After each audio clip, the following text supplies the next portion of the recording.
Baitul Mal Kota Langsa menyalurkan bantuan kepada Nur Zainun Syafira 11 tahun, bocah pengidap penyakit hidrosefalus sejak usia 9 bulan dan mengalami kelumpuhan hingga saat ini.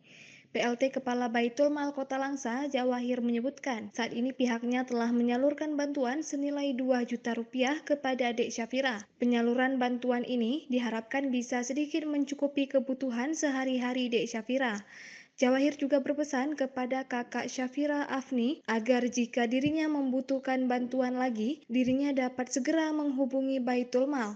Apalagi Afni adalah anak sulung dari 3 bersaudara yang selain harus merawat Syafira karena kedua orang tuanya telah berpulang. Ia juga harus merawat adiknya yang lain akibat kecelakaan kerja dan menyebabkan kecacatan kepada kakinya. Di Baitul Mal Kota Langsa mengunjungi adik Safira bukan karena stunting, bukan karena apa, cuma kami Baitul Mal hanya meringankan beban kebutuhan sehari-hari.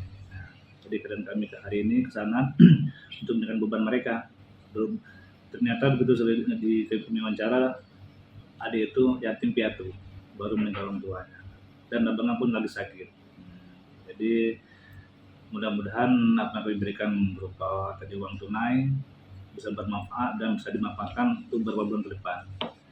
Adapun kami tadi berpesan, seandainya nanti ada butuh bantuan lagi, kami bisa membantu serta di kantor. Sementara itu, Afni Novita, sang kakak, mengungkapkan rasa terima kasihnya kepada Baitul Mal yang telah memberikan bantuan kepada adiknya.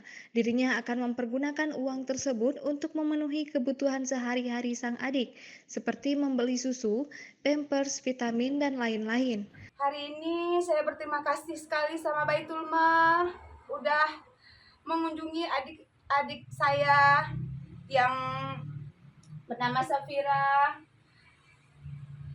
Hanya Allah lah yang akan membalas kebaikan bapak-bapak ibu semuanya. Dari Langsa, Selina Vita melaporkan untuk Puja TV Aceh.